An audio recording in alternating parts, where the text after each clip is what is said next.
It is 7:04, and I would like to call this meeting to order of the Architecture Review Committee. It's again 7:04. I would like a roll call. We have David, Kevin, Moretta, and Barry, which form a quorum for our committee. So we will go ahead and conduct the meeting. No one has signed up for the agenda tonight from the public to address the Architecture Review Committee. Unfortunately, the arborist had an unfortunate accident just within the last 30 minutes and is probably not going to be able to make it. He had 2 tire blowouts. The consent agenda, we've previously discussed and have enacted one motion. There will be no separate discussion of these items unless a committee member so requests. The consent agenda is for consideration by the Architecture Review Committee only and not subject to public discussion. Does anyone wish to approve the May 4th? Well, let's see, made a motion to approve the Architecture Review I'll Committee make a minutes. motion, Mr. Middleman. I'll make a motion to approve the consent agenda. Okay, do I hear a second? I'll second it. Okay. Since this meeting is a further discussion on the preparation of a proposed tree ordinance for the city of Castle Hills, again, tonight will be a open discussion among our committee members in lieu of the fact that there's nobody here and that wants to speak publicly. And so I would like to make just a few remarks if I could. One of the things that I wanted to get accomplished tonight, because I feel like we need to start making a little bit of progress, definitive progress. We've had I think 3 meetings already. We've thrown some ideas out on the table. And the things that I'd like to discuss and possibly get approved, I was hoping the arborist was going to be here, but I'd like us to identify the trees that we as a city would want to be defined as protectable trees. In other words, I don't want every tree under the sun. I want the trees that are indigenous to the city of Castle Hills. So if we can, or if we want to reference some the existing tree ordinance in any way or not, I think we need to distinguish which trees should be considered protectable and which trees can be considered unprotectable, or trees that would be more of a detriment than a profit for the city. And so that's one item. The other discussion I wanted us to have tonight is we need to define not only the species of trees, but we need to also define the minimum size. And I know that you can consider caliper inches in a general way, such as originally in the city of San Antonio was an 8-inch caliper as a minimum for tree preservation. Yeah. Oh, I didn't know we had already started it. Are you recording it? You called the meeting to order at 7:04. I'm sorry, I didn't know you weren't there. I didn't see you. Just to bring you up to date, we have approved the minutes of the May 4th meeting. There's nobody here that has signed up to speak publicly. And so we are now dealing with our regular agenda items and what, yes. Let me make it just a reiteration. And you started the meeting at what time? 7:04 p.m. 7:04 p.m.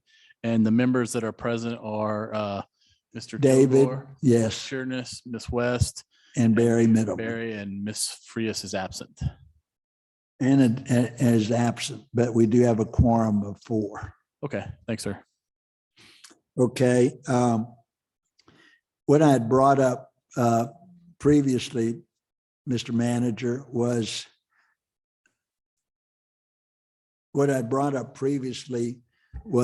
us tonight to establish, if we can, some specifics toward our goal instead of it being general discussions again.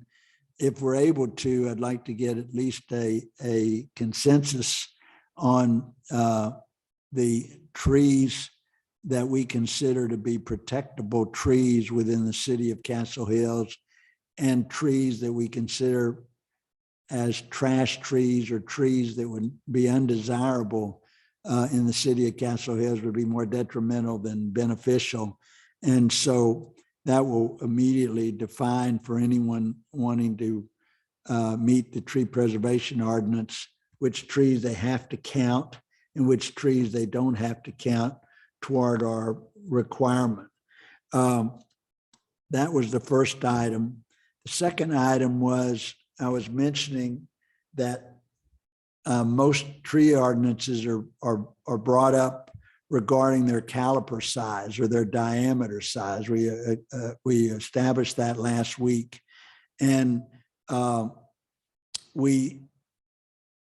city of San Antonio, by my recollection, was initially an 8-inch and greater caliper. Generally, there's other trees we would bring up within the list that would be multi-trunk and would be different definitions of protectable. San Antonio has dropped down to 6-inch caliper trees, and those are going to be another matter altogether. There's probably going to be a multitude of 6-inch above maybe any of the others combined.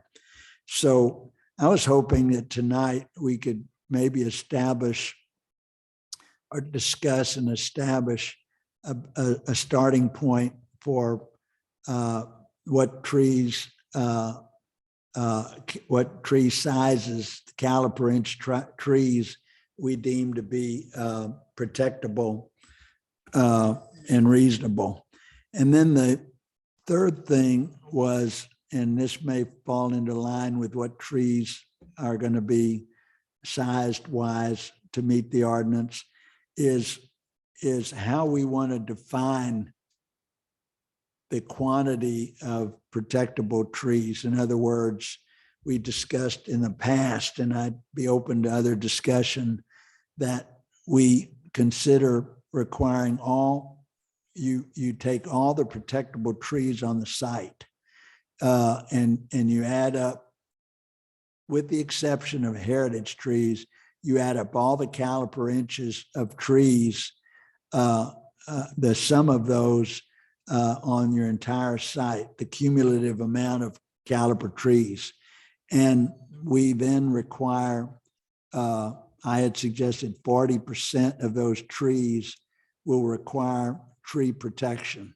And of that 40% of tree protection, I had suggested, in what's been known to happen in other ordinances, that half of those 40% of trees, in other words, 20% of the trees, can be mitigated as an alternative to actually preserving the tree. They can either mitigate by replanting trees with the same equivalency of the 20% of those trees that have to be protected, or they can pay into a mitigation fee, which we'd call a tree fund, that would be applied as, say, $100 per caliper inch would be a tree monetary mitigation attempt. And I take exception with these calculations when it comes to a heritage tree. I think we're all knowing how important heritage trees are. And if we require the heritage trees to be required within the site, regardless of the number of caliper inches, that would be a good start. Also, if we do for some reason decide to approve the removal of a heritage tree, the mitigation for that will be on a 3-to-1 level. It would be, you'd have to mitigate either with 3 times the amount of caliper inches in that heritage tree, or have to pay 3 times or $300 per inch if you had approval to remove that tree. So we're going to discourage people from even considering removing heritage trees. Those are some things that I wanted us to maybe start getting delineated into something that we can discuss and maybe approve of some of this tonight. So I want to open this to discussion to any committee members. Yes, David. A question on your calculation there.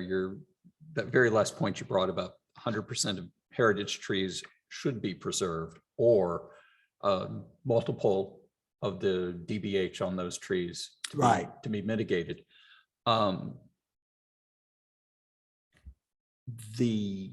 Would that mitigation be 3 times the DBH or the caliper inches, or 3 times the money?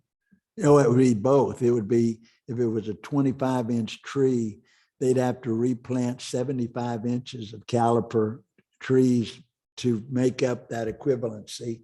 And if they paid for mitigation of that, they'd pay 3 times the number of caliper inches in dollars. But it's an either or. It's Only either on the 20% that you can mitigate. The first 20%, you have to preserve the first 20% of all trees on the site. That's of all a protectable requirement. trees.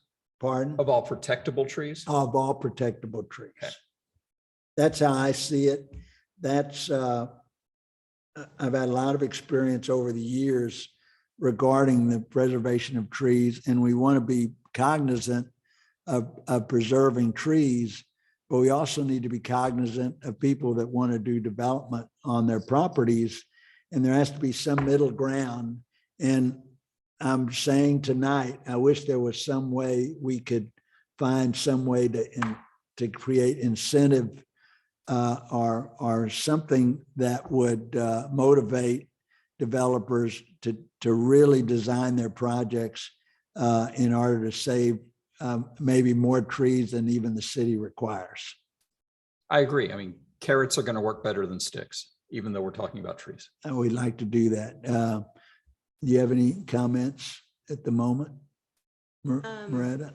Well, I guess my suggestion Yeah, was, I'm on, I think here.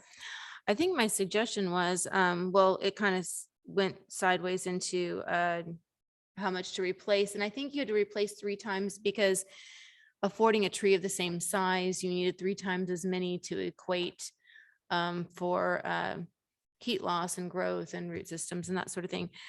But my initial comment was, well, why don't we start with our ordinance that we have now and look at our approved tree list.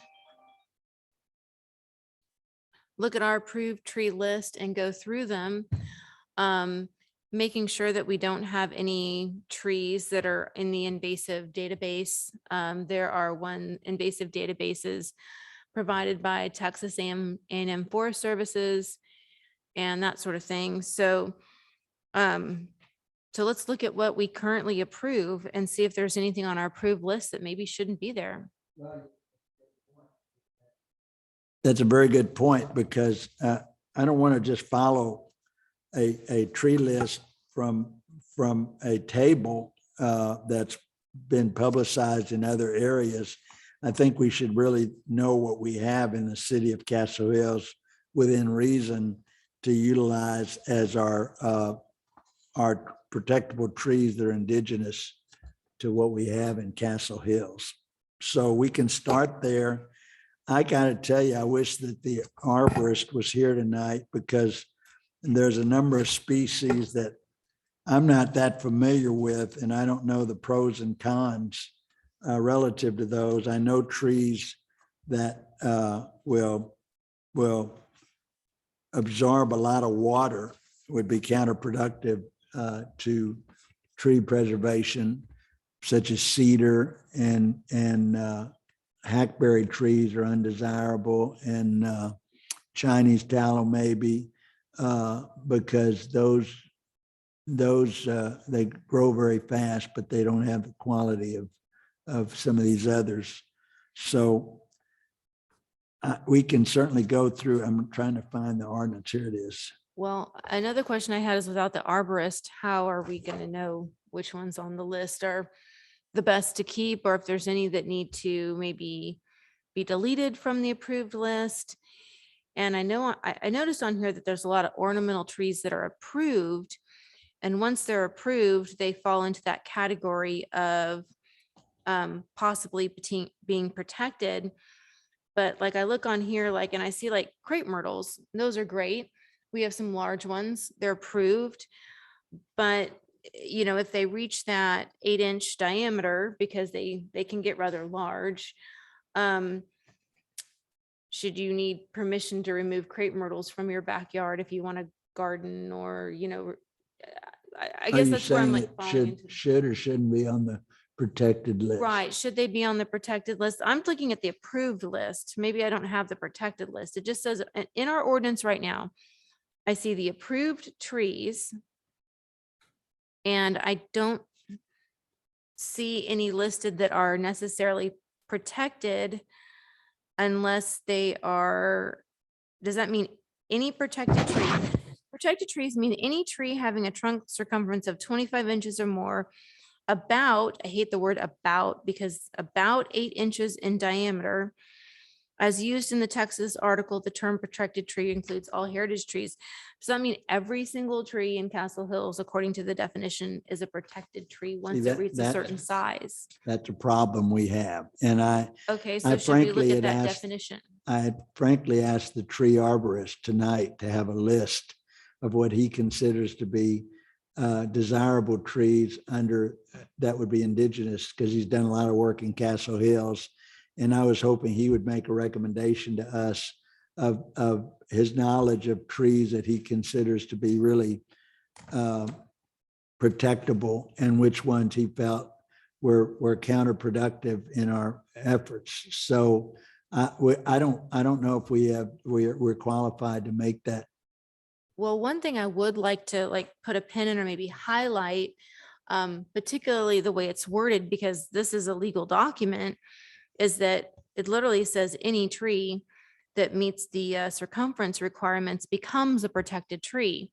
Do we want to look at rewording what a protected tree is versus a non-protected tree? We do, but we also have to remember that they're basically, our ordinance is saying you have to preserve all trees of these species. And that's what my complaint originally was. It's too broad.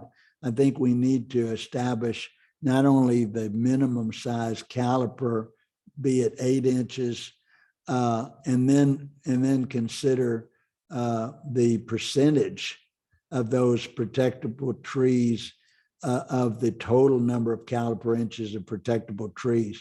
That would be a formula we'd be able to utilize, that they could come to Louis or staff or anyone, and they'll have an arborist.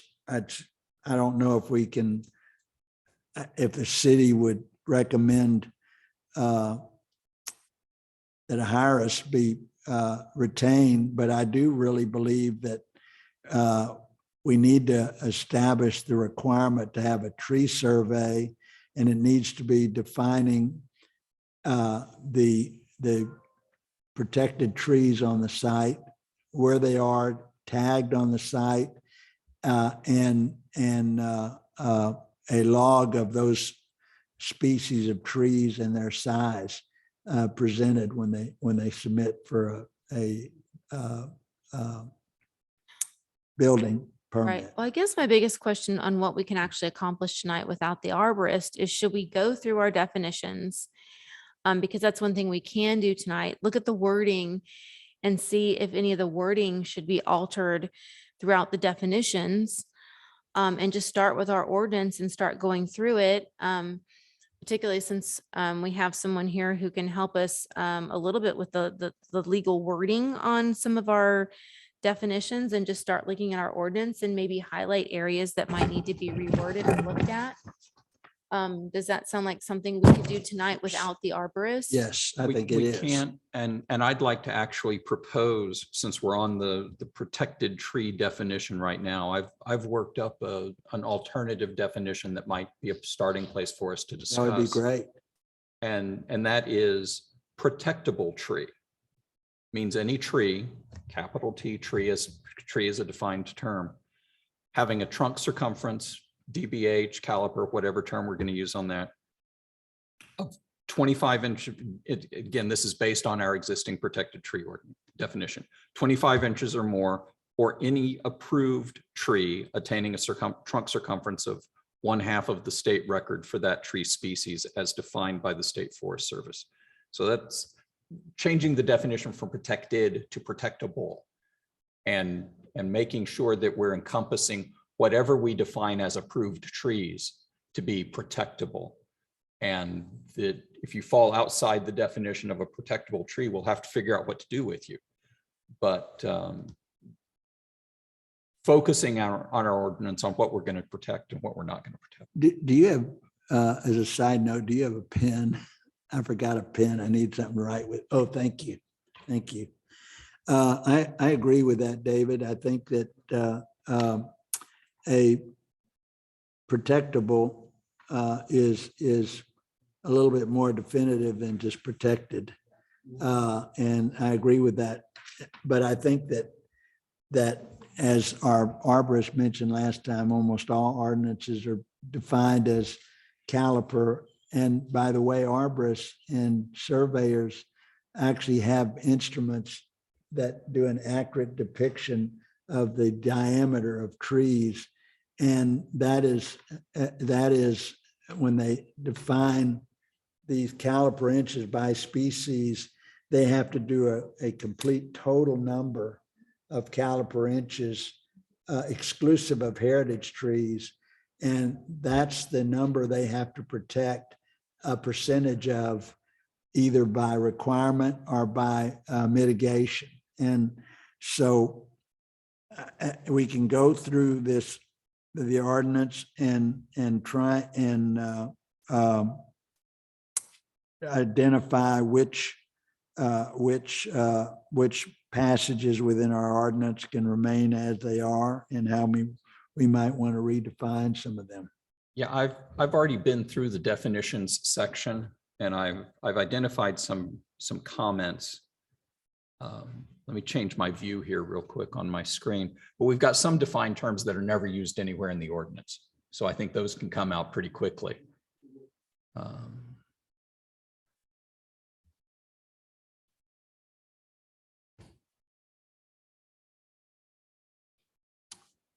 Why don't you, everything okay?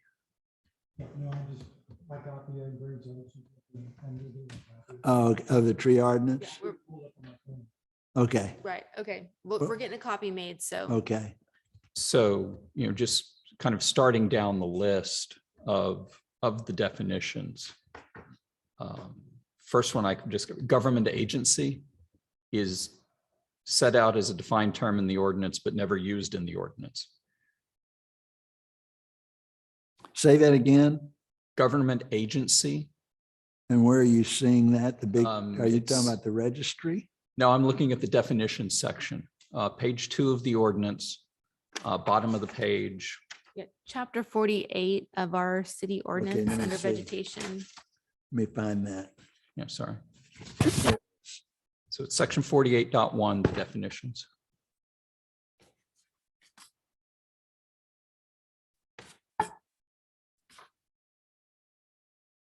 Now what, that's under definitions? Yeah. Did you say the page? I 2? started in the middle of list. My apologies. I think we should start from the top of the list and go down.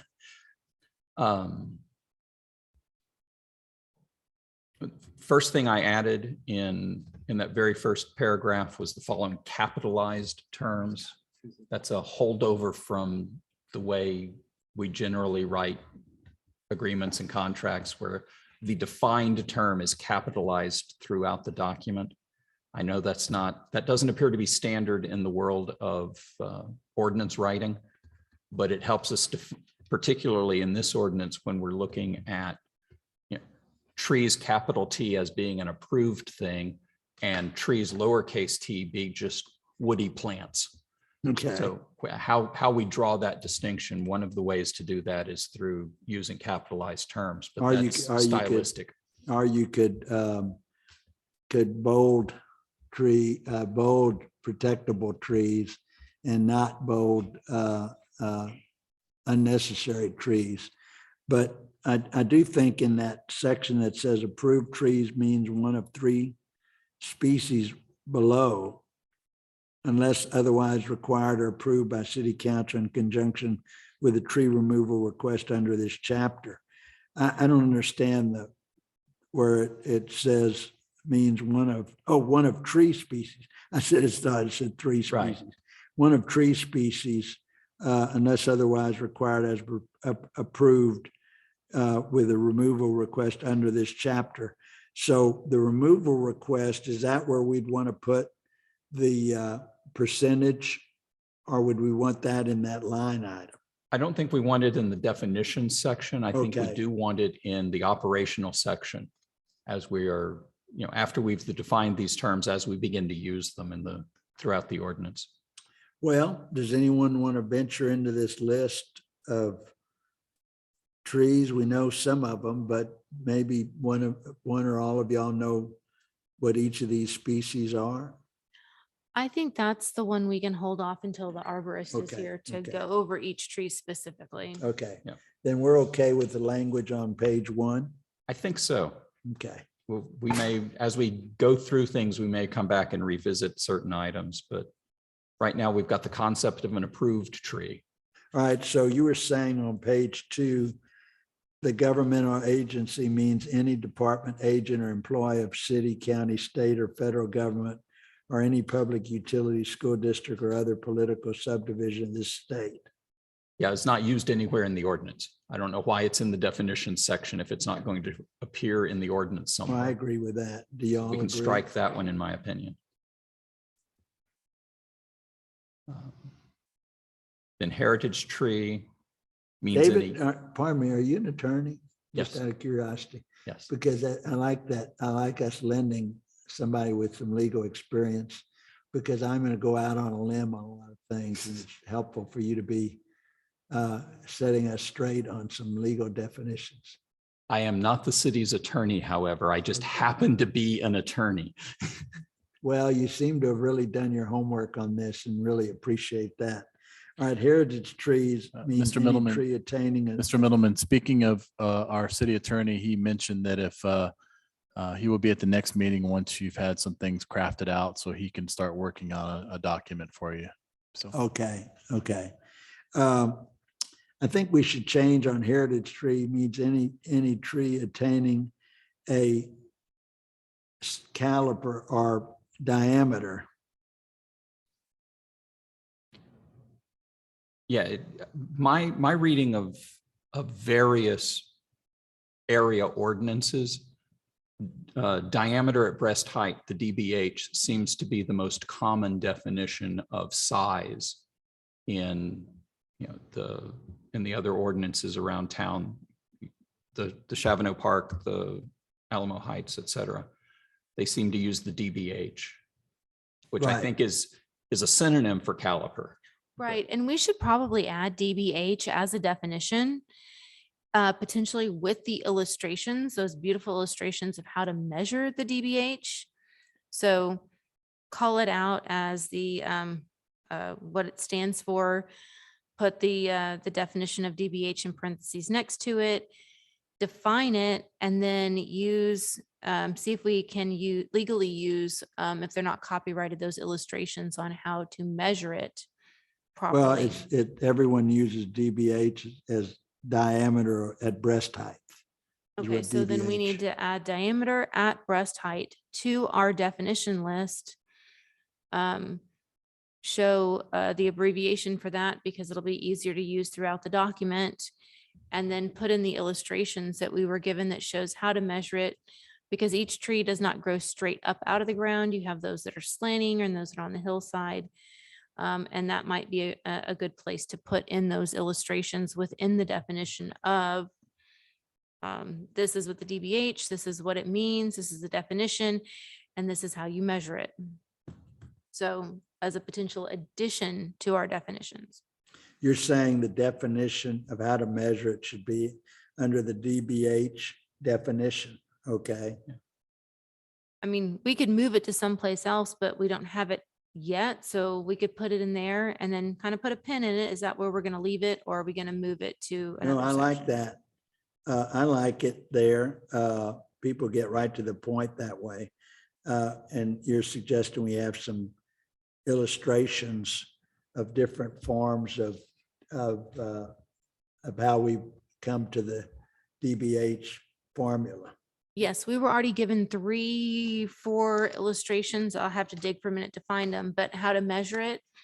We've already been shown those. That was a So as Texas long as those A&M. images are not copyrighted, I would say, let's go ahead and use them because they were great illustrations of how to measure the DBH of your trees, given whatever the situation is on the property.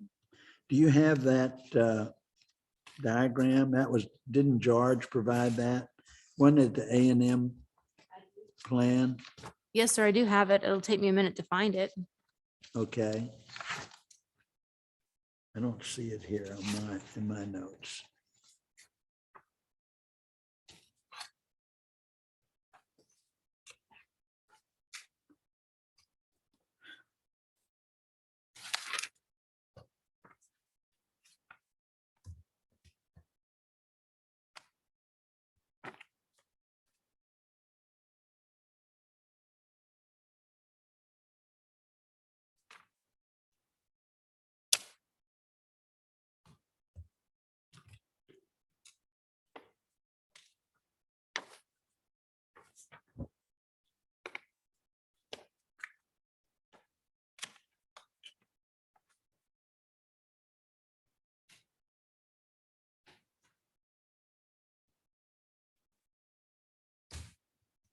Was it narrative or was it illustrations? It was illustrations.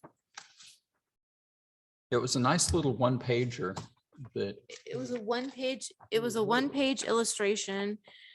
And So under the definition, we could just note, see Exhibit A or see Table A or something to that effect. yes, sir. Okay.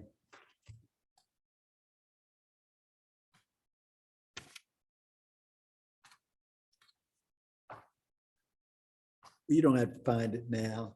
Just have it. Oh,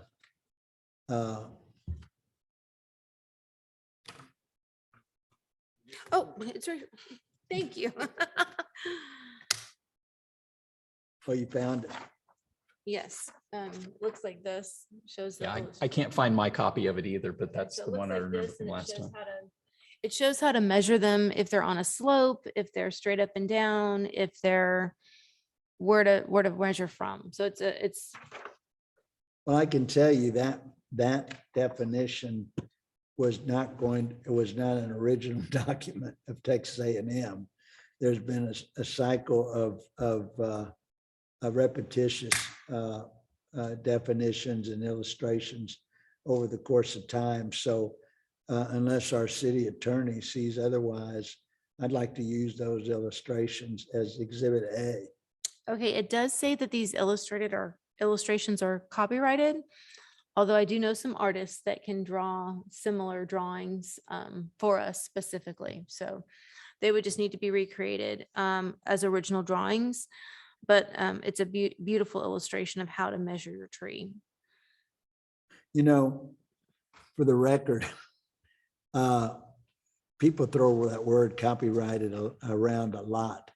And a lot of them are doing it just to veer people away from reusing it. But in order to copyright something, you have to register it as copyrighted. And I bet 9 out of 10 times it's never registered. I put copyright symbols on all my work. but I never registered it, but I felt like people would think twice before they copied our work. So we might want to ask our city attorney about that, because that's a word that's overused, I think. So So you can have unregistered copyrights and registered copyrights. okay, So we do need to work with the city attorney to make sure that we are Okay. using, proper materials that we have access to. all right. So we're defining the heritage tree attaining a caliper or diameter that tree species as defined by the State Forest Service or having a trunk caliper. I think. You I want to think say what we're looking- caliper or inches or diameter? Or DBH. DBH is going to be, looks like it's going to be a defined term. So in this All right. instance, it would probably be having a DBH Of a of about minimum of 8 24 inches? inches. Well, no, 24 inches is a heritage tree. Right. And that's the definition we're working on right now is the heritage tree definition. Oh, that's true. You're right. You're Right. right. You're absolutely right. Okay. And 1/2 of the state record for that tree species is, I can't remember if that's state or federal definition of a heritage tree. So that would be the first portion we would need to keep. Oh, I'm sorry, it's defined by the State Forest Service. And then it goes on to say, or having a circumference, a trunk, and then we're going to do a trunk DBH Right. of, Of 8 that's- inches or more, if that's what we choose to do. I mean, 24 inches or 24. more. Okay. And as we talked about last time, different trees grow to different DBHs. So what is a heritage oak at 24 inches DBH, you may have a heritage, I don't know, crepe myrtle at, Well, that's why there'd be different, there might be different examples, but, Right. but the DBH is like 4'6" high on the Right. trunk. And so that's kind of an accepted term, but I believe if we have exceptions, multi-trunk or whatever it might be, I know it'd be the cumulative total of those possibly. I think we're going to be better served in this definition if we use one unit of measure. So we're already talking about 1/2 the state record for trees of that species. By introducing or 24 inches DBH, we're muddying the definitional What does it water there. mean 1/2? I will tell you why they added that. Because the state record for oaks is that giant oak down on Goose Island, if you've ever seen it. So the state record for oak tree is, I can look it up real quick, is enormous. Enormous. So if you're using that to say a heritage oak, there isn't going to be an oak in Castle Hills that would qualify as heritage. And so that's why they said or, and they made it a little bit smaller. So that, I think that's why there was an addition to it. I wondered why aren't we just going with what the State Forest Service says? Well, the State Forest Service, and I will look it up right now for you. The largest oak, like live oak in Texas, the circumference is crazy. Let me look it up real quick. Well, just so you have an idea. why do we have to even mention the Texas Registry? Well, I'm this is just under the looking State for a, Forest Service. So what I'm looking for is a single measurement of heritage. So that, because right now we've got this, you can either be 1/2 the state record or you can be 24 inches. And now you're in a situation where I guess I understand now how it can work. You can, if you are an oak tree, 24 inches caliper makes you a heritage in Castle Hills. Right. If you're a crepe myrtle, 1/2 the state record for crepe myrtles makes you a heritage crepe myrtle in the city of Castle Hills. So I guess that can work. well, because the largest Texas live oak is 342 inches. So if you go by Texas Forestry Service, Right. half of that, is 171 inches. That's Diameter. circumference. Circumference, yeah. That's Circumference, okay. circumference, which is what our definition currently says. Right. So your live oak would have to be over 171 inches to be defined as a heritage tree. So I don't think anyone has that, or maybe one or two people here in town would have something that large. So that's why they added the or and made it smaller.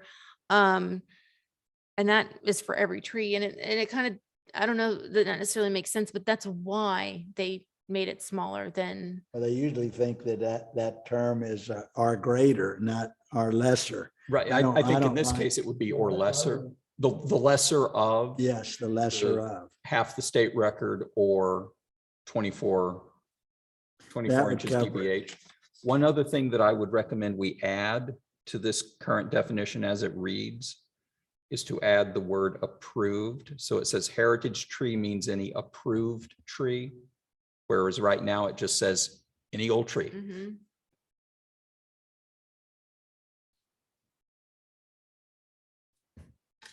I definitely agree with you there, because then it opens it up to every single tree. So only the approved trees. Now, David, you've gone through this probably pretty definitively. It's going to be very difficult for our city manager recording this to be able to put this into some kind of text format. It would be probably helpful if you were to present your definitions and your comments as modifications based on our continuing discussion, that we can better debate than going through this lengthy tree ordinance, because this would take us most of the evening to go through this. I'm more than happy to share my redlined comments with the city manager. for So in this distribution to case, the I would committee. have Mr. Kilgore share his red line comments with me, and then I would get it out to the rest of the committee. That would be helpful, because I really do think that we need a starting point. And I don't think that we should dissect this one paragraph at a time tonight. Well, I was just hoping to get to the definitions tonight. I thought that would be a good stopping point. But if you don't want to continue on that, then we can wait and look at Well, what's sent and then come back and discuss those at a later time. No, I think we could do the Yeah. definitions. That's only 2 pages. We've addressed the drip line area. I want the arborist to define whether the drip line area is the same area as the root protection zone. There's a difference between those two, I believe. I think there is in the current ordinance, drip line area does appear elsewhere in the ordinance, so it's valid to keep it here as a defined term, but the difference between a drip line area and a root protection zone, I would defer to the arborist. Well, on the root what that is. protection zone would mean that you cannot have any impervious cover within a certain radius of that tree, and that would be, for instance, if it were a 24-inch oak, what would be reasonable would be 6 inches root protection zone per inch of caliper. So for a 24-inch heritage tree, we'd have to provide a 12-foot radius around that tree with strictly pervious cover in order to preserve the tree. Now, I don't know what the drip line is, because every tree is going to have a different drip line. I found a great definition online for drip line. Uh-huh. I think is a little clearer than what ours says, because ours talks about the outermost circumference of the limbs, branches, leaves, and growth of tree canopy. The one I found reads, The drip line area is the outermost circumference of the tree's canopy from which water drips onto the ground. And this area includes the soil and roots that lie within that circumference. Well, we can put that in as the definition. I think it's a lot clearer definition than Okay. the one we currently have. Let's do that. Did you reword it in a different manner that's clearer than that? I mean, I felt that was Yeah. pretty clear I- on drip I line. like what you have. I just didn't type it in. Oh, would you like me to say it slower so you can type it in? Yes. please. Okay. The drip line is defined as the outermost circumference of the tree's canopy from which water drips onto the ground. This includes the soil and roots that lie within that circumference. That's good. I'm glad you did that distinguish. Did you look up root protection zone, definition of root protection zone? I have that next. Huh? All right. I can have that next. Yes, sir. Okay. Where did you pull this definition? And I will just go there and cut and paste. This is from design building codes. It's actually out of the United Kingdom, but it was so clear. So the website is www.designbuildings.co.uk. Wow. And then if you just look up for tree drip line under that, it gave a very clear, I felt, concise definition of what the drip line is. Okay. Designbuildings.co.uk. What is the, I don't know how to put in words, a root protection zone requiring, based on the city's requirement, has to be maintained as pervious cover. In other words, an absorptive material as opposed to paving or any impervious cover. Well, this is where it gets a little tricky, and the arborist even talked about it last time, is that different trees have different root zones or critical root zones. So a root protection zone can vary tree to tree, and that's where we need to figure out what how to handle that. Well, one thing that I did note, I've noted in tree ordinances that is if you require a, say, 12-foot radius root protection zone, you can use a half of that on one side of the tree and 3/4 of it on the other side of the tree. So depending on the way the tree might be leaning, you can do 6 foot on one side, and you can do 18 feet on the other side, which is the equivalency of a 12-foot radius. That's how I've seen that defined. I don't think that Justin's going to come up with a definitive definition regarding every different type of species. There needs to be, in its simplest form, in my opinion.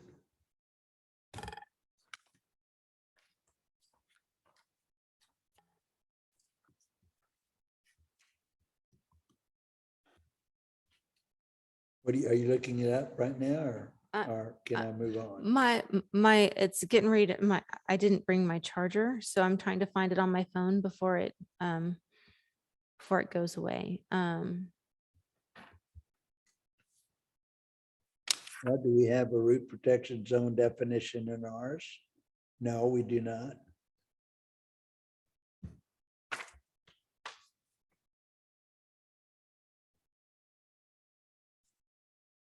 While you're looking, the landscape area definition sounds okay to me. Do y'all have any additions for that paragraph? David, anything under landscape area?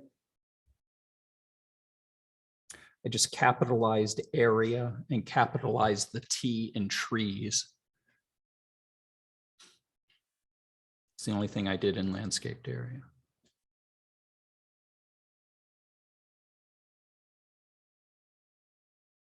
Okay.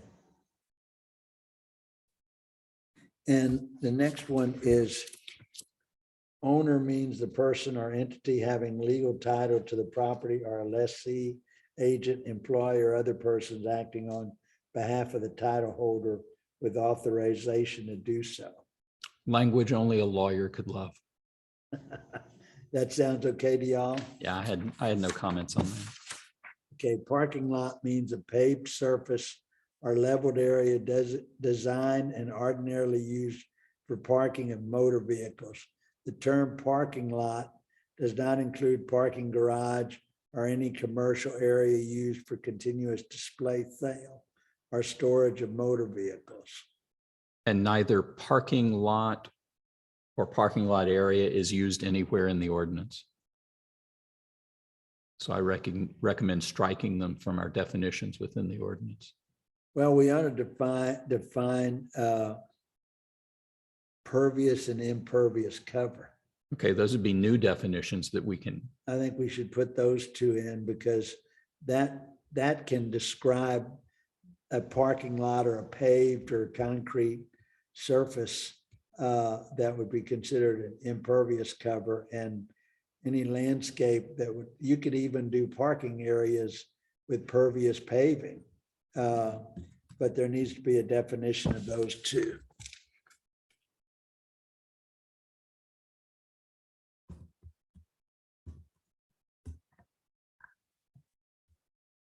I did find a definition for root protection zone. All right, what does it say? Okay. Now, this is according to the UC Berkeley Forest Pathology and Mycology Lab. So their definition of a root protection zone is defined as a circle on the ground corresponding to the drip line of the tree. Now it goes into greater detail, so don't type this in yet. It says, unfortunately, the quote unquote drip line of a tree can be irregular and hard to define. So an alternative method for determining this dimension is to measure the diameter of the tree trunk in inches at breast height, the DBH, and multiply by 12. So the trunk diameter in inches, for instance, is 4.5, this says 4.5 feet above grade. Okay, it tells how to measure it. They said, now bear in mind that root systems vary by depth and spread based on tree species, which is what the arborist said at our last meeting. And the root systems of some oaks, for example, can extend well beyond the canopy drip line. So your full root zone may extend 2 to 3 times beyond your root protection zone, but that depends on species. But their definition was take the DBH, multiply by 12. Well, that's pretty rash, frankly. I think that we can do that. That's what the city of San Antonio requires. But think about the impact of that. We're talking about a 12-inch tree having a 12-foot radius around it. Now, that means that you can't put a driveway with pervious cover within 12 feet of the tree. Well, wouldn't a 12-inch tree have a 144-inch radius around it? No, the 12-inch tree would have, it said multiply by 12. Yes, so 12 inches by 12 would be 144 inches. What they meant was 12 inches, and the radius would be, it would be 12 inches for every inch of tree. So a 12-inch tree would be a 12-foot a 12-foot radius. For every inch, there'd be a foot of radius. So Yes, a okay. 12-inch tree. So that would be a foot of radius per 1 inch of tree. So yes, Now- that will get rather large. I would like to suggest it'd be 6 inch for every inch. and that's how, if you read various ordinances, how they read. And frankly, let's get Dustin's opinion on that. But I think a 6-inch per inch radius as root protection zone may not be the same as a drip line, but a drip line is not impacting the ground surface as this would. So I think there are probably a lot of sites in Castle Hills that you wouldn't even be able to develop on, because all these root protection zones would overlap one another and you wouldn't have any area left for impervious cover. Not yet. Back to. Well, to then root protection we would zone. need to clarify whether or not the 1 inch multiplied by, 6, 1 to 6, if that has to be circular or if that just can be the combined area. Well, that's where I mentioned it could be made up 1/4 on one side and 3/4 on the other side of the requirement, because that does give you a little latitude in getting your parking surface a little closer, and then have your landscaped area on the other side of that. But that's what I'd like to suggest, David, would be we consider a 6-inch per 6-inch per inch per caliper inch of radius as a root protection zone. So that means an 8-inch tree would be a 4-foot would be 6 inches for every inch. Wouldn't that mean an 8-inch would be a 4-foot? In other words, yeah, because that would be half of 1 foot. Do you follow what I'm saying? I believe I do. In other words, the radius would be half of a foot, or 6 inches per caliper inch of the tree. So a 6-inch tree would require a 3-foot root protection zone, not a 6-foot radius. So let me, Maybe a 6-foot radius, for diameter. No, a 3-inch, that's not a protectable tree. It maybe say we make 8-inch and greater protectable trees, then the minimum root protection zone on an 8-inch would be 6 inches per inch of caliper. So 6 inches times the per inch would mean it's half a foot of radius. so here's a definition that I found that might be a good starting point. For single stem trees, the root protection zone should be calculated as an area equivalent to a circle with a radius of 12 times the DBH. That's the 1 foot issue. Yeah. But we can do that. But I'm telling you, with the amount of trees we have in Castle Hills, that big a root protection zone, and we all know that oak trees are pretty hardy trees. And contrary to popular belief, you could go all over Castle Hills and find very small areas of pervious cover around trees. My house has a tree, oak tree that's over probably 40 years old, and it's got about 12 inches of cover around it, and it's grown fine. But the city, I don't know. Well, and we can modify that number 12. I mean, I just pulled that out of the definition. No, If we that's think fine. 6 makes more Put it sense. in for Yeah, that Castle way. that was the definition I found was 12, but Barry's suggesting changing that for us to 6. Let's put it in the draft at 6. I think it'll be easier to manage. And Louis, the thing that we're defining here is going to be, in my mind, something that's so specific in black and white, not gray, but black and white, that if they do the tree survey with the information on the tree survey as we're requiring, and they give a total number of caliper inches by that log of tree survey, and they have to protect 40% of that total number of caliper inches, 20 of that 40%, half of that 40% of protectable trees has to be protected. The other 20% of the 40% can be mitigated. So it's that they have a mitigation plan of how they're gonna or any variation of that. They can't save less than 20%. They can say more than 20%, but the 40% is the spot. And I believe that if they make those definitions, or if they follow that guideline, then the plans examiner is going to be able to approve it. I don't think it has to go before the architecture review committee because the only reason they become either before us or the Board of Adjustment is if they're wanting a variance.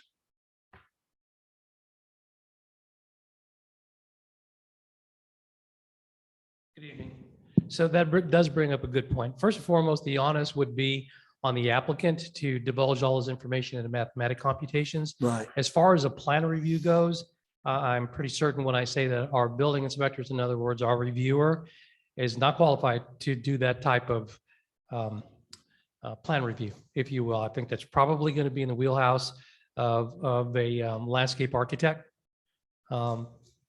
We can check numbers all day long. That's not a problem. But as far as approving the plan, the enforcement mechanism of the rewrite is an area of concern.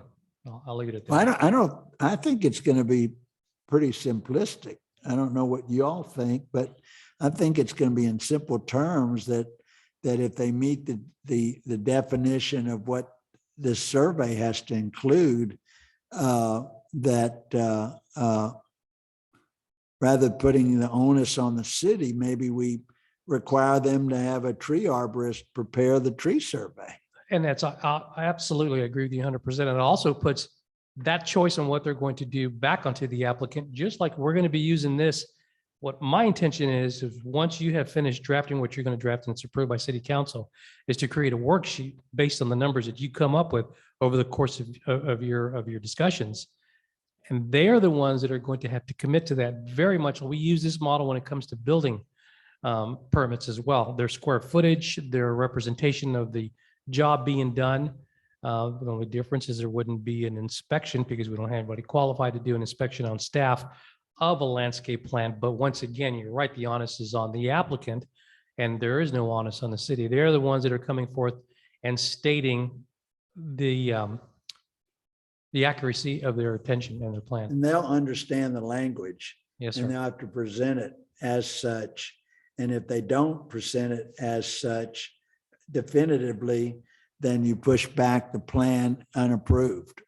If the numbers don't reach on whatever kind of worksheet I'm anticipating building, that's correct. And however they want to proceed with a landscape architect or some type of engineer, or just kind of Kentucky windaging the numbers, is 100% their responsibility, but they're going to have to meet your minimum standards. It'll have to be unapproved or revised and resubmit. And then they'll still come to ARC, correct? So Well, I don't know that they would need would to. they? Would they, I or don't would know they why not? they would need to. Well, that's, you're going to have to rewrite the code once you get down to the nuts and bolts of exactly what you want the new code to look like. You're going to have to vet out that information because there is an absolute requirement that under certain triggers, a residential person has to show up in front of ARC, and in every situation, a commercial person has to show up in front of ARC. And I think our goal is to keep them from having to come to ARC, That's our just go goal. through the Correct. process. Okay. Exactly. That's our goal is for them to be definitive enough in their presentation or their application that it either does or doesn't meet the city's ordinance. And that behooves them to have a licensed individual that is qualified to make those, to be able to make those conclusions, draw those conclusions. Do you all agree on that? David, Kevin?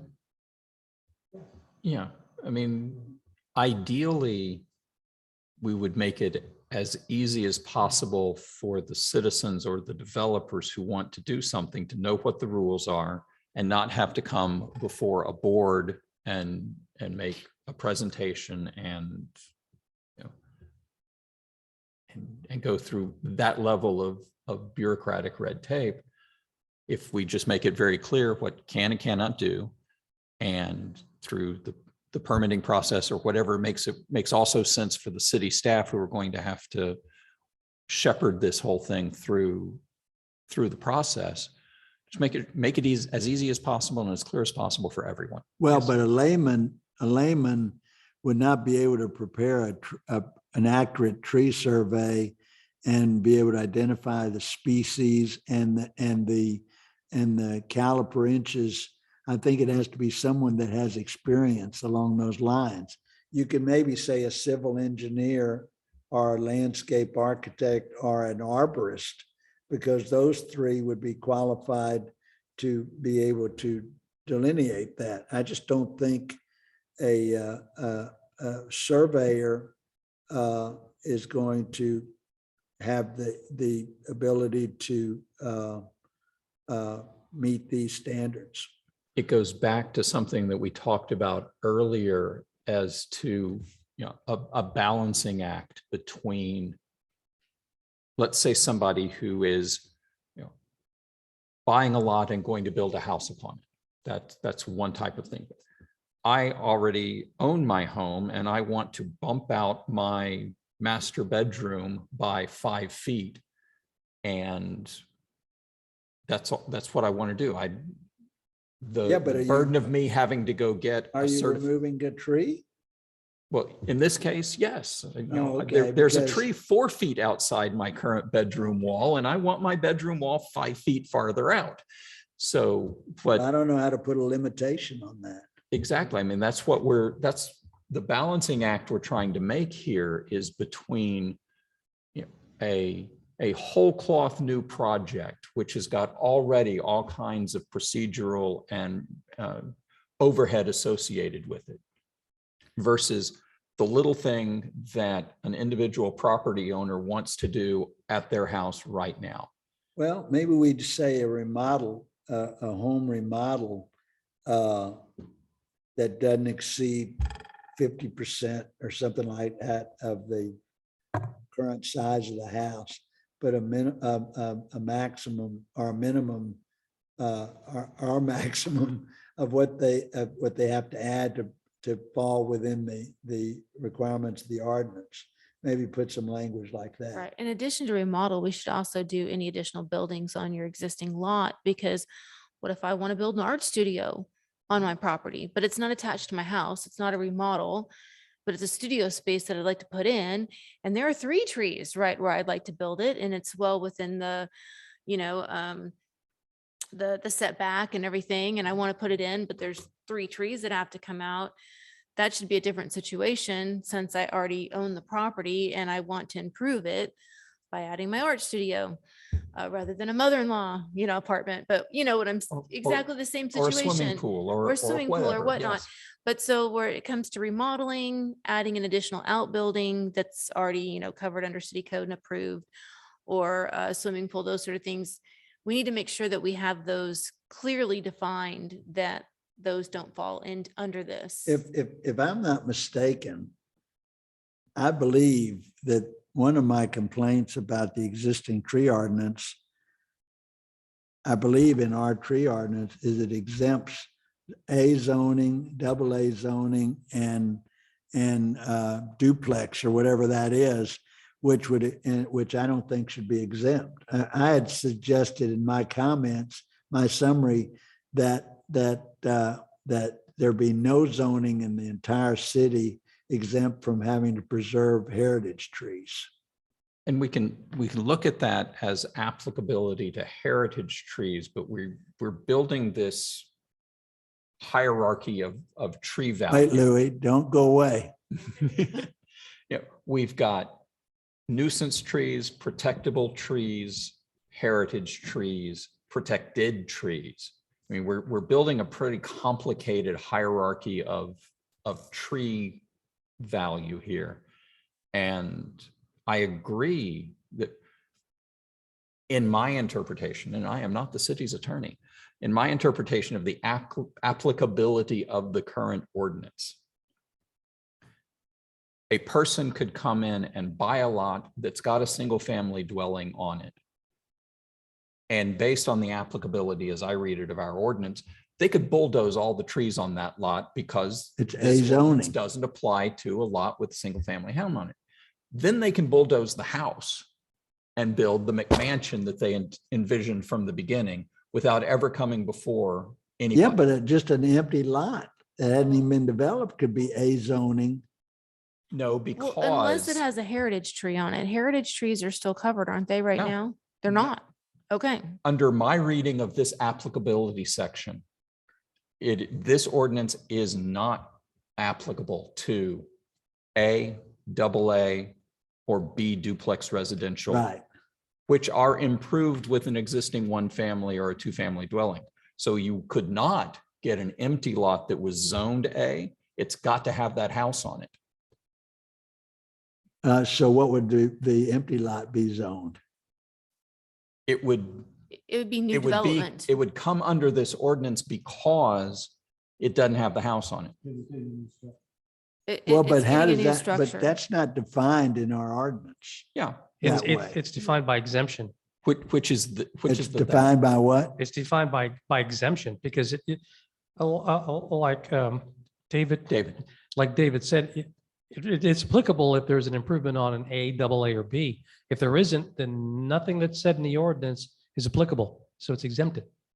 Well, that's why we have to distinguish an empty lot in the A zoning as opposed to a lot with a home on it for zoning purposes, because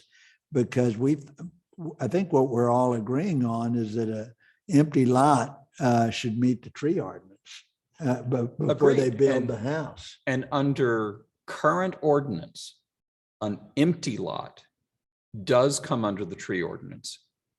Where do you read that? Section 48.24 of the current ordinance, applicability.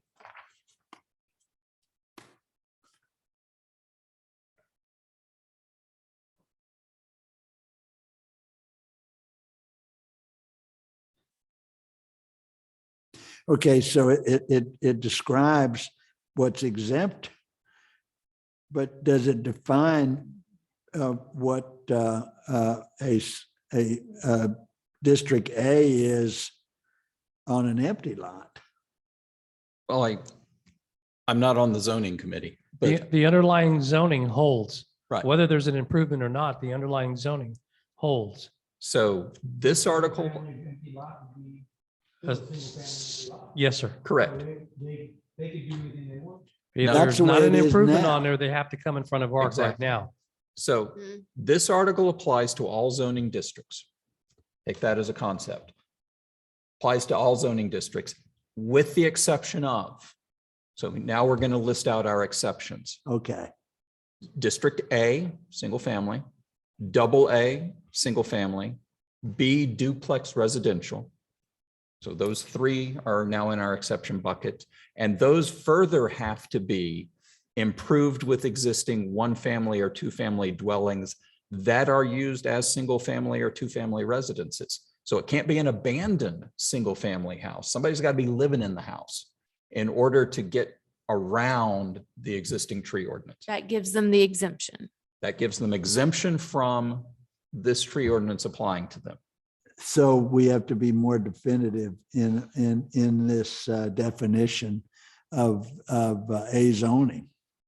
We Not need of to A somehow zoning, but of the differentiate. applicability of the tree ordinance to an A zoning To law. an A zoning, because I get what David's saying. I could buy a single family residence in an A single family district, and I can rip out every single tree on that entire lot around that entire house, I'm exempt. Then I can pay for that house to be torn down and hauled away. And then I can rebuild my home on that lot any way I want to. It's a loophole. Mhm. So the question is, do we as ARC want to attempt to close that loophole? It's a of being loophole you can able- drive a logging truck through. Right. It's a giant one. And I've always kind of questioned that. Mhm. But at the same time, as a homeowner, I kind of like being able to do whatever I want with my trees as long as they have the proper permitting and they're being trimmed and removed and whatnot according to city ordinance. It's the balancing So act it's- that we've been talking about. Yeah, it's the balance between, property owner rights versus, taking advantage of a giant loophole to get rid of trees. You want to be able to use your property or your existing property and improve it. Well, Yes. you could technically be grandfathered. Well, no, you can't, not if No. you're gonna get a building. No, I mean, I permit. technically would like to be able to use my property anyway. I'd like to use my property. Like I said, if I want to build a studio, and as long as that meets current ordinance for building, I'd love to be able to build an art studio or, whatever. As long as it meets the requirements, and if it doesn't take appropriate, go to board adjustment or whatnot. But you're right, we have this loophole here that someone could use. And the question is, should we allow it to remain on the books, or should we attempt to tighten it up? You or need to close it up. redefine it with more specific terms. You need to distinguish between an undeveloped piece of property zoned A from a zoned A property with existing homeowners on it. But that's already, David came up with a great closing of it by livable, has to be a lived-in house, said, or in other words, they can't just take an abandoned house and call that. I would caution against that that's in the current ordinance. That's already. because in practicality, there is no definition on the structure being currently inhabited. It just says habitable. So I have to give, and this isn't practicality. This is a theoretical. I have it, I'm going to, actually coming up in the near future, give that individual the ability to clear cut their lot if they want to, because there is a structure that is a habitable structure on that lot. The code does not say currently inhabited. It does, however, say used as a single family or two family residence. Currently used? Currently used. Does it says currently used? No, it just says that are used as a single family. and Correct. two-family Existing one resident, not- family or two family dwellings that are used as. Correct, used. Currently used? Then say. I have to give, in my position, I have to give, tie goes to the runner, to the property owner. Because anything else is an unnecessary burden. Well, because David, I know of an example of a house within the city that was uninhabitable. Mhm. But it has to be treated, Louis has to treat it as a single family house, and they can do whatever they want because it was not condemned. It was not, but walking through it, like if you moved into it, you would be so sick within, days. So yeah, it's not currently lived in or currently occupied. That's not in the ordinance right now. So you would have to allow them to do whatever they wanted with it because it's a single family home on a lot. So the other side of the coin also presented itself in practicality. In a case that happened 2 years ago, where an individual came with a structure, was on a lot and was arguing that there was an improvement on a lot, but it is an uninhabitable structure. It's an old horse tack room, supposedly used by Teddy Roosevelt when he rode through here. But the thing is that it wasn't abandoned. It's another term. Abandoned for us through the advice of the city attorney and the prosecutor is a property whose taxes have not been paid. That's an abandoned property. A fallow or a vacant property is different than an abandoned property. So we have to kind of take that into consideration too. But my point is that in one instance, the uninhabitable structure that could not be used as a single family residence, I told an individual he's going to have to come in front of ARC, and he did. On the other side, an individual who may be looking at a house that is completely habitable, and to the best of my knowledge was habitable as recent as about 6 months ago, maybe 9 months ago, is buying this property now that it has been vacated and may have to remove some trees to put a new house on there. And I can't tell him no.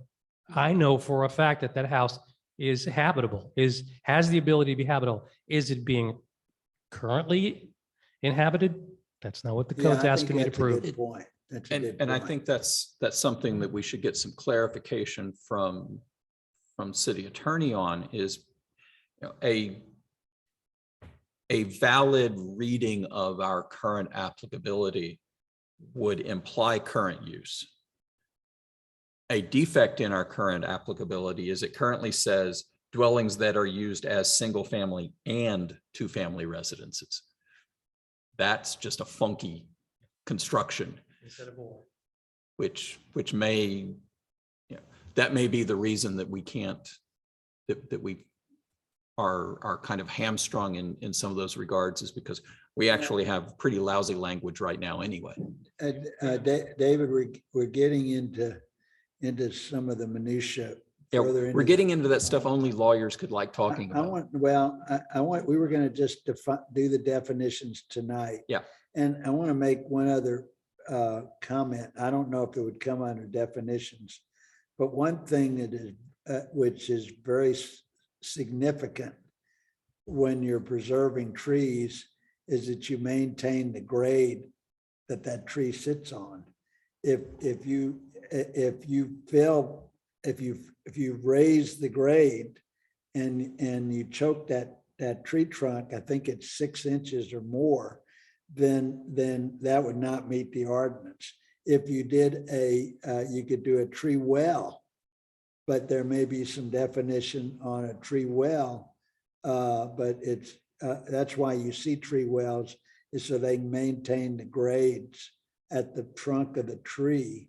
But you can't, but when you design a development, if it's for drainage, that you have to build up fill over a certain percentage of it to grade the lot, you can't build fill up at the base of a tree over 6 inches, because that will be unsafe for the tree.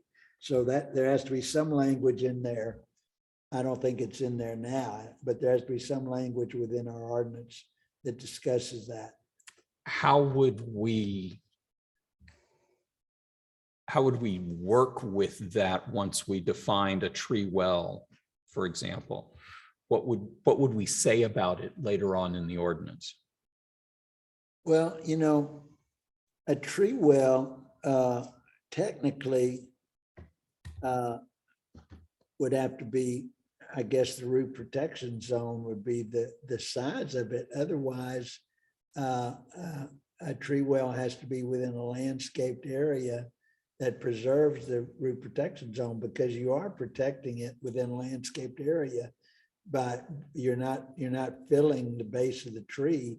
You're just accommodating the base of the tree by building a tree well around it. My question though is, if we define that term, what are we going to do with that term elsewhere in the ordinance? What are we going to tell people they have to do or can't do regarding a tree well? Well, I don't know. We may get Justin to give a definition. It sounds like once we define it, then later in the ordinance, it will state when it needs to be used. And it sounds like it would only need to be used if you're grading the property, you're increasing or decreasing the grade of the property. And it sounds only if you're increasing the grade of the property where it would come above a certain level of the tree. So that would just have to be written into grading situations. What we commonly do is do our applicability, you know, so first, and then figure out, once we've said, oh, you're grading a property, here are the things, here are tree Okay, wells, here are this, so then that we would- build definitions Okay, from so that. the applicability would only be if they're changing the grade of the property. So So under applicability, we would need a section on grading your property. Well, when we get, let me tell you why I also wanted included in our tree survey was I wanted there either to be a grading plan, existing grading plan, or I wanted them to put the finished elevation at the base of a tree in their tree, in each tree, part of the information describing that tree, the species, the caliper inches and also the grade at the bottom of that tree. They can do that with a grading plan. Would that be on all trees or only if they're changing the grade of the property? Well, I don't understand what you mean. Would you want the elevation on all trees as a requirement? Well, that's something for discussion, but a flat lot, you can't build a development on because it won't drain. So theoretically, you'll see house plans that say drain away from the house. That's all they say. They don't really do a grading plan, say drain away from the house. But technically, in the process of creating a drainage plan, which incidentally, the Architecture Review Board is supposed to be seeing how they're going to drain the property. And if that, in order to drain it, they're having to grade it where it goes above the grade of that tree, then they either have to create a tree well or it can't be a protectable tree because they're starving that tree of its livelihood. Do we want to require a formal arborist or pick an entity tree survey as part of the application process for removing a tree? Well, I mentioned that earlier. I think it could be, I think it could be a tree arborist. I think it could be a landscape architect, or I think it could be a licensed civil engineer, because those are the civil engineer is usually the ones that have the equipment to be able to perform a survey, a tree survey out on the site. So right now, with an application for tree removal, you must provide a minimum, an explanation, and then a scaled drawing, survey, or plat identifying the improvements on the property, the locations of existing trees, some other stuff. What we may want to do is, in this application for tree removal, require a tree survey. And then in our definitions section, define what a tree survey I is. agree with that. I agree with that. And who can perform the perform it. survey? Mhm. Exactly. That's what I was talking to Louis about. Let's put the onus on the applicant, not on the city to have a professional to Okay, review. I don't have a problem with this, but then I'm gonna go back to the homeowners.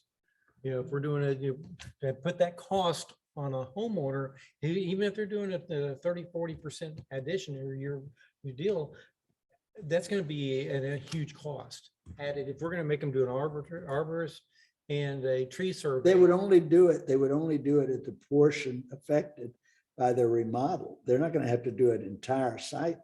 Well, that's survey. not the way. it's We being haven't gotten to presented. that part yet. Exactly. Yeah. Yeah, No, so we haven't gone to that part yet. Like Yeah. right now, like I can build my studio, and as long as it meets all the other city ordinances, I can take those trees out. Yeah. And I don't need anyone's permission to do it at all right now.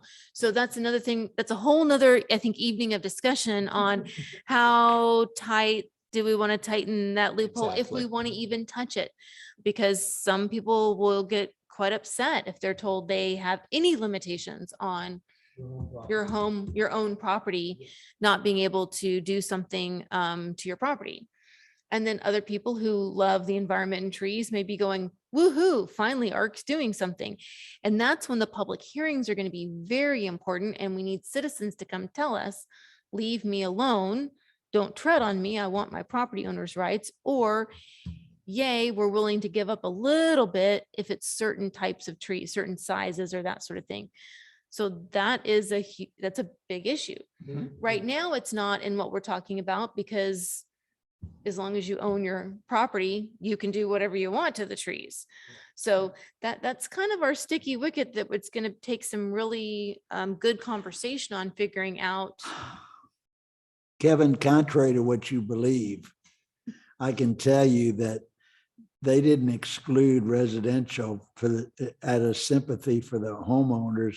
They excluded residential because they would not have the staff to be able to administer residential zoning because they wouldn't be able to cover that density of requirement.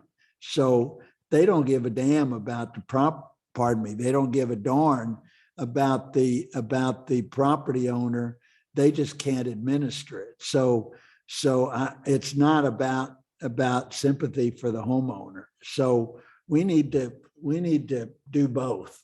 We need to give that homeowner some license, but at the same time, I've always said a tree is a tree, and if you can take that tree down over across the street at a commercial development, why can't you? Why can you? If you can't take it down at this property across the street, why can you take it down if you're zoned A?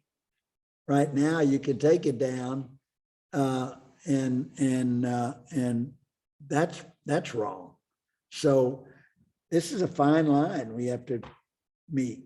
It's a three-legged stool we're working with here. We've got homeowners, we've got developers, and we've got the city. The city has to be able to implement whatever we do. And we could make a beautiful tree ordinance that would run the city ragged trying to do anything with it, but it would, you know, be for a beautiful city that just can't administer. I don't want to do that, but I do want it to be simple. Right. I want it to be very definitive, but simple. Mhm. And the idea is that they really have to retain, if we're going to have teeth in this, they're going to have to retain a landscape architect or an arborist or a civil engineer, licensed civil engineer to meet these guidelines, because as simple as this may be, I don't think a layman is going to understand the nuances of this. And I think a project, what we're looking at really, I think, is scope of project. If Ms. Scott is going to put in her studio in her backyard and it's, you know, 10 by 10 or pick a number, is that a project of small enough scope that we aren't going to extend the ordinance to that project? Versus, you know, I want to put in an Olympic swimming pool in my backyard and take out 16 heritage oaks doing it. Should that be considered a project of sufficient scope to warrant? Well, you know, this? these are questions that if Justin would have been here, he would have had so many different examples that he could help define it. Let's get a draft started, and when you copy us on that draft, I'll give you Justin's email address, because I want to, and I know the city is copying Justin. Zena is copying them with the minutes and everything, because he does want to be a part of this. And so a lot of these things we're discussing may be very simple in his world. They might be. Yeah.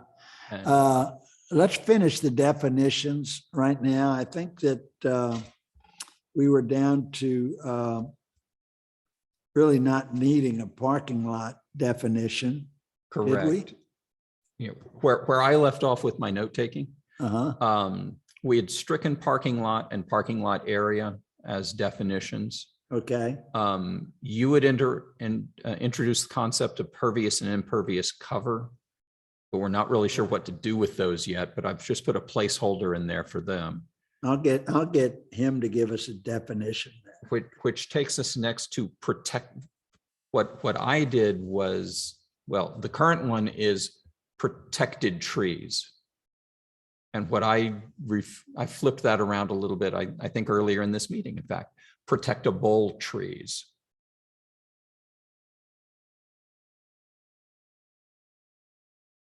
But I think it seems, I think And then that it still shouldn't needs to be be it won't be a circumference of 25 inch. It'll be a at DBH. DBH, at DBH,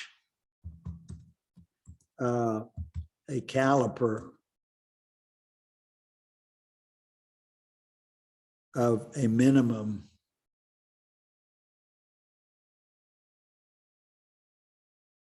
of 8-inch are as defined by species. And we're gonna have to have a chart on that. Yeah, that's where things are going to get a little dicey between, you know, a protectable Texas persimmon and a protectable crepe myrtle. Keep going back to the crepe myrtles. We can ask Justin about that.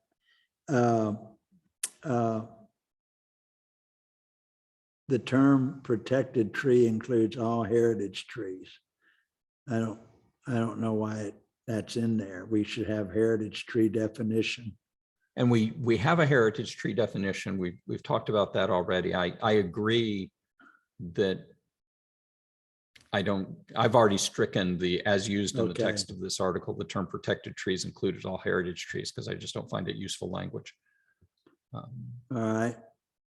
Public plant means any tree, shrub, plant, or vegetation having 50% or more of its growth or diameter measured with existing grade located on or over public property, or when it reaches mature height or growth will have 50% or more of its growth of diameter measured from existing grade located on or over public property. That's ridiculous. That is so, that is something that they're going into more detail about than they are requiring trees on a lot A or empty lot. I don't know really how to define that. I mean, I don't understand that definition. It sounds like it's you're planting a tree that ultimately will be overhanging into public streets, and so you're limited on how much you can. If I'm reading it right, you're limited on how much you can encroach on right-of-ways or on public area. Well, I think it goes to, because if you look at the definitions, it's public plant care, and public property are the next 3 definitions. So when you get down to public property, it means all property owned by the city or state property, which the city or state has easement, property right, including but not limited to streets, roadways, alleys, traffic islands, right-of-way, utility easements, and drainage easements. So I think the definition of public plant is only there to define what, if you're putting a plant someplace that's actually public property, they're letting you know that those plants actually can be controlled by the city, state, and they're dealt with typically by, in our case, the city or the state. So I think the public plant definition, the public plant care definition is all trying in some way to loop back around to the fact that those plants and the care of those plants are on public property.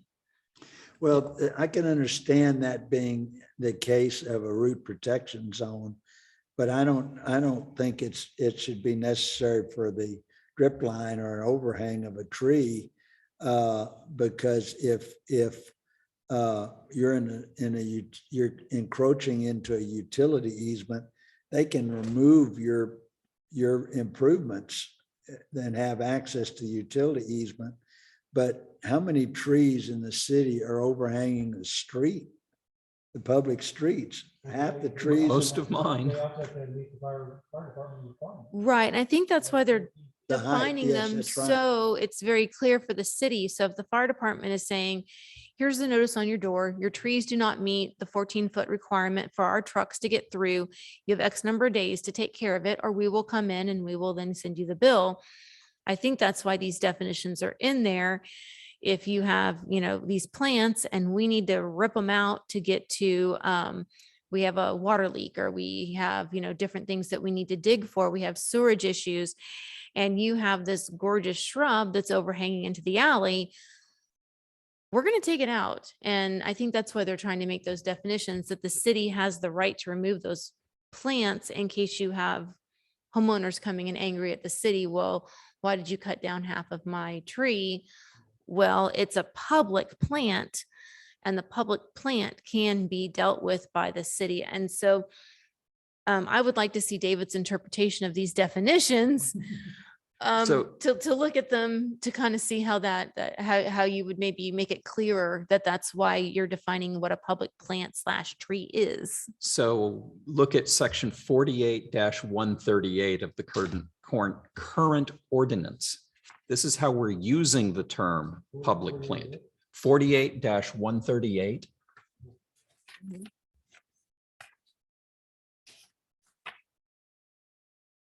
And what we're using it for is to prohibit damaging public plants. Not in the context that you were talking about. Oh, I was hoping it was be used to make sure that the city had the authority to deal with those plants, but That's not how we're using No, it it's within this saying- ordinance. Now, the city may have that authority under different ordinances, not in our ordinance. but not in, that's not how it's used here in the Tree tree ordinance. ordinance. Or the vegetation ordinance, excuse me. You know, when we were having our meetings 30 years ago to create the first tree ordinance in the city of San Antonio, I had, in every meeting, we had a battery of 10 lawyers Mhm. from CPS because CPS was trying to get exempt from having to meet these tree preservation ordinance because they were worried about the route of their overhead lines. And I remember when I designed the Walgreens here at West Avenue in La Thelma. And this was before the tree ordinance where Walgreens said, I want all the trees removed from the site.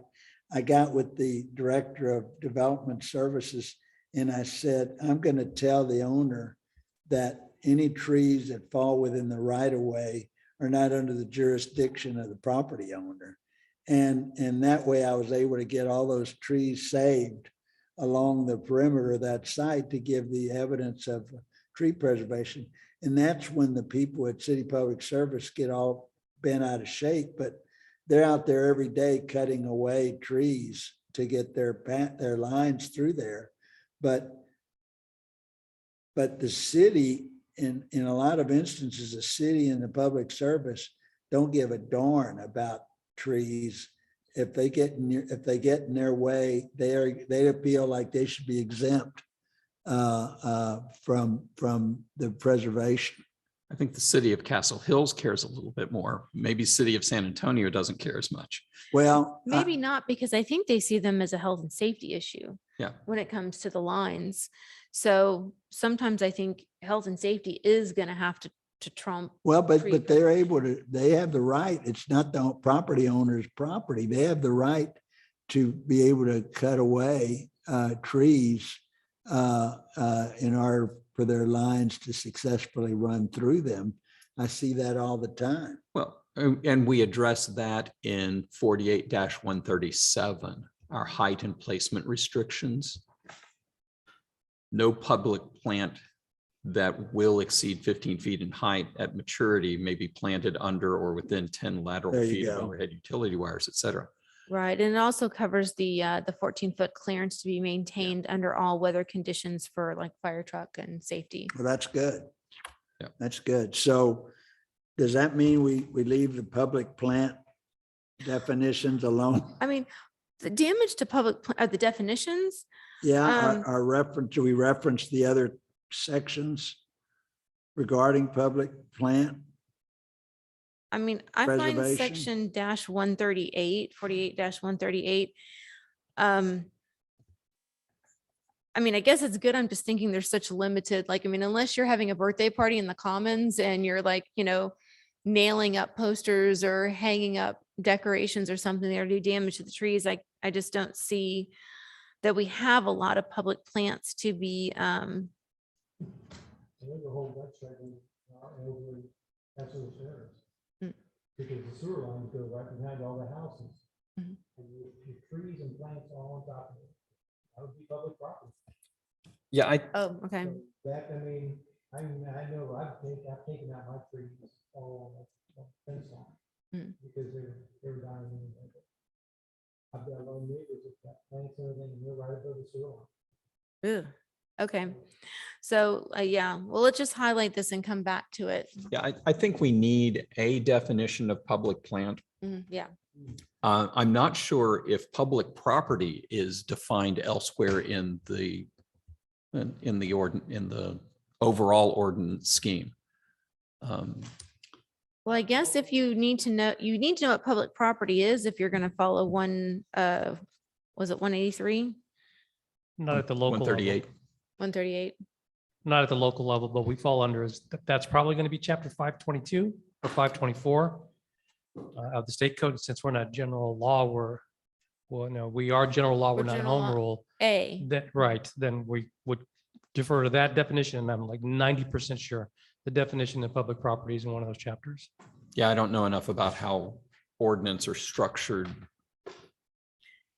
I do Oh. contracts, not ordinances most of the time. So if we already have public property defined elsewhere in our stack of documents, then I don't know if we redefine it here or only redefine it if we're using it in a different way within the context of this particular ordinance. When those questions come up and I defer to the city attorney always defers to the hierarchy, and that's state definitions if nothing is existing in local. Okay. There's those adoptions of VTCA, Mhm. that paragraph in every single part of our code defers right back to state code. Okay. cool. Right. So David, if you are looking, we're not home rule, we're general law, class A. So just for your information, if you are going back to state definition, make sure you look under a general law city, class A, not home rule.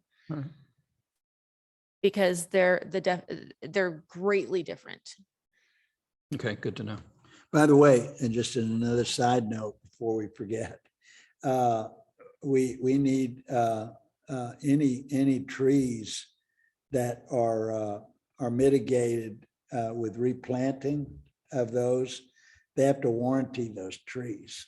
In other words, if it's somewhere in there, it has to warranty that tree, and you have to replant another one to replace it if it doesn't hold up for 3 years or something like that, because there's something to be said about trying to approve or having to protect decaying trees or dying trees. And so I want to talk to Justin about that, about how we can prove the sanctity of good tree preservation. All right, so We're so close. Under removal, David, there is a changing of natural grade above the root system around the trunk. So remember, we were talking about tree wells. Mhm. Okay, that's covered in removal. Because if you're going to do that, that's considered removing the tree. If you change the natural grade above the root system, like Mr. Middleman said, it Mhm. will kill the tree, and that's equivalent to a removal under our current definition. So we do have grade talked about. It's on the 5th line down. what I'm going to want to do is when David creates a rough draft of this and shares it with us, I want to be sure that Justin not only has the rough draft, but has the existing ordinance so he can cross-reference them to see if he has anywhere in between maybe our definitions that he might have. Yeah, I think this removal definition that we're looking at right now is trying to accomplish a whole lot of things. I see root protection zone language in here. I see removal language. I see tree well language. I see all kinds of things in here. I think we may need to take this thing and break it out into its individual concepts. It does seem like a lot. And it is the longest But it's run-on not a full sentence. page long, so it's a short lawyer sentence. Okay, so now we're, okay, so now we're on to the definition of a tree. I don't like usually in any sort of lingo language, but a tree meaning woody plant having defined stem, trunk, or multi-trunk, and a more or less, is that more or less definitely formed crown, usually attaining a mature height of at least 8 feet. Not all mature trees are 8 feet. I think this tree definition needs a little bit of work. I'm gonna ask Justin about that one. Yeah, let's firm that up because I do not like the terms more or less or usually. That typically is not a good, clear, concise language. Tree canopy coverage means the sum of the drip line areas of all trees within the lot, plus the portion of the drip line area that lies within the lot for trees on the perimeter of the lot. I don't understand. I that. don't understand that either. Within the lot for trees on the perimeter of the lot. I don't, Tree canopy coverage needs some clarification.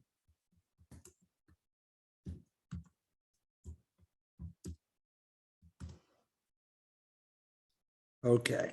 And then trunk circumference may need to come out if we're going to use DBH because that really would refer back to DBH. So we may be able to get rid of trunk circumference altogether. Yeah, I've already put that in as a note. Yeah, we're going to change trunk circumference to DBH, which would push it up under the Ds, not under the Ts in the alphabetized definitions. It's not the distance around, it's the diameter. And I'm wondering if we go to the concept of approved trees, and this ordinance is designed to protect approved trees, we may not need the definition of tree singularly because we are dealing with what we do with approved trees. If you are not an approved tree, then something else is going to happen to you. We may not need this. It all depends on how we go with the overall structure. But I agree, this particular definition is a little too wishy-washy. It's very wishy-washy. I think we mean, might be able to go to Merriam-Webster and get a much better definition of what a tree is. It usually attains a mature height of 8 feet. Well, usually, yeah. Yeah.